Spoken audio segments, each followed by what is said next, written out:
이시안의 읽은 척 책방. 안녕하세요. 성신여대 겸임 교수이자 비즈니스, 테크, 인문 쪽으로 글을 쓰고 있는 작가 이시안입니다. 통섭의 과학자로 잘 알려진 최즈천 교수는요, 우리 사회의 대표적인 저술가이자 논객이기도 합니다. 교수로 학생들을 가르치는 것이 주업이시지만 1년에 100회 이상 강연들을 통해 대중들과 만나고 있고요. 유튜브 채널도 운영하면서 대중들과의 접촉도 꾸준히 하시는 편입니다. 그러면서 국가에서 하는 무슨 위원회 이런 활동 같은 것도 많이 하셔서 사회적인 영향력과 균형 감각을 잘 갖추신 분이라고 할 수 있겠습니다. 그 최재천 교수가 지금의 분열되고 신경이 곤두선 것 같은 우리 한국 사회에 해법을 제시하는 책을 냈어요. 바로 이 책 숙론인데요. 이 책의 부제를 보면 어떻게 마주 앉아 대화할 것인가로 되어 있습니다. 어떻게 생각이 다른 사람들과 대화가 가능할까요? 알아보도록 할게요.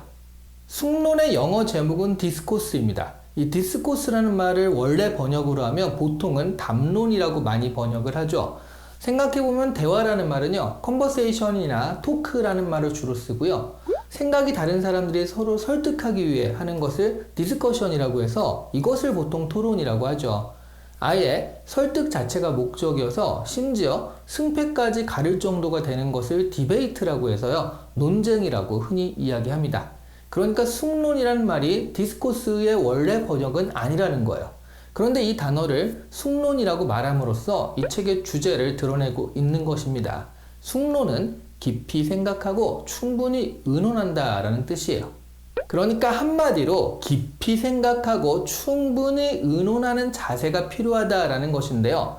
하지만 생전 이런 것을 못 해보던 사람들이요, 갑자기 자, 우리 지금부터 깊이 생각하고 대화해 봅시다 라고 말한다고 해서 그렇게 쉽게 되는 것은 아닙니다. 그래서 최재천 교수가 하는 말은요, 이런 숙론이 교육 단계부터 이루어져야 한다라는 것이에요.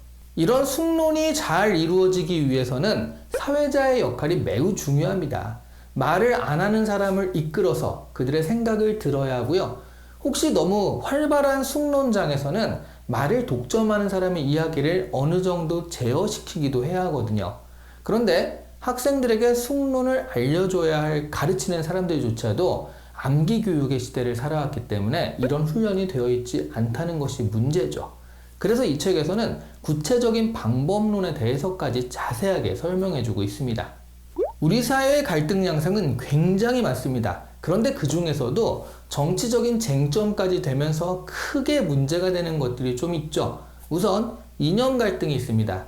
그런데 저는 이 이념이란 말이요, 이데올로기 수준까지 가는 것은 아니고 그냥 지금은 정치적 지향의 성향이 좀 다르다, 그런 정도를 가르치는 게 이념이라는 말이 된 것 같아요. 어쨌거나 가장 크게 부딪히는 문제이긴 하죠. 매번 선거 때마다 대한민국을 둘로 가르는 그런 문제니까요. 그리고 지역 갈등도 여전하고요. 계층 갈등과 빈부 갈등은 최근 들어서 점점 심각한 문제로 떠오르는 갈등 문제입니다. 남녀 갈등도 있고요. 세대 갈등, 환경 갈등, 다문화 갈등 등이 최재천 교수가 제시하는 한국 사회의 갈등 양상들인데요. 이것 외에도 이것도 있잖아, 저것도 있어 라고 자꾸 생각들이 나시잖아요. 그 갈등들이 늘으면 늘었지 절대 줄어들고 있지는 않다는 거죠. 이런 갈등을 해결하기 위한 해법에 대해서 마주 앉아 소통한다 라고 하지만 많은 사람들이 이야기하는 소통이라는 말은요, 나의 이야기를 잘 들어라 라는 그런 소통이지 다른 사람의 이야기를 내가 잘 듣겠어요 라는 그런 소통은 보통은 아니에요. 그래서 숙론이 필요하다는 것입니다.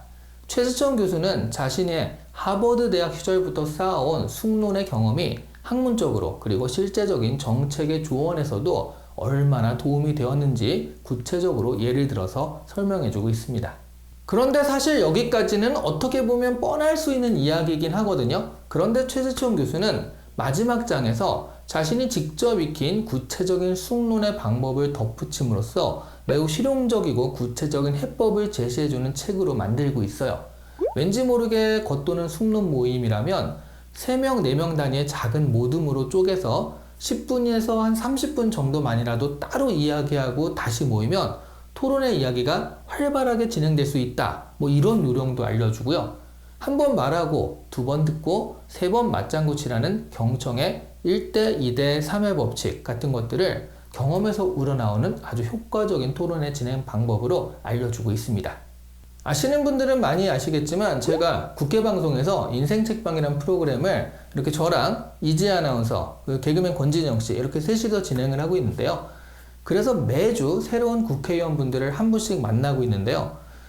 이 국회의원들이 우리 사회에 어떻게 보면 가장 불통의 이미지를 가지신 분들이잖아요. 그런데 이분들을 개별적으로 만나보면 한 분 한 분 정말 다 합리적이고 소통하고 싶어 하시는 분들이에요. 기본적으로 지역구에서 주민들을 만나다 보니까 소통에 대해서 열려있을 수밖에 없으신 분들이거든요.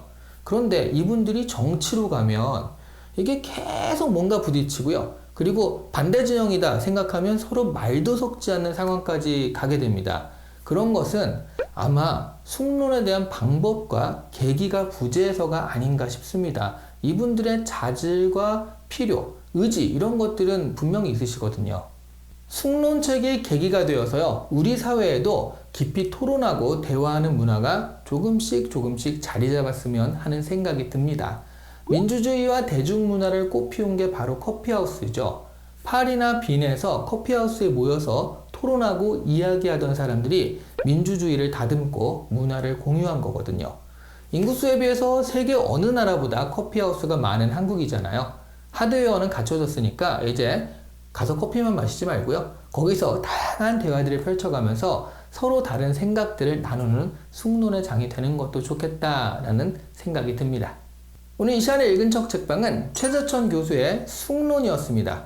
누가 옳은가가 아니라 무엇이 옳은가를 찾으려고 숙론을 제안한다라는 최재천 교수의 말처럼요. 누구가 아닌 무엇에 집중하여 판단을 하는 연습을 해야겠다라는 생각이 많이 드는 그런 책이었습니다. 감사합니다.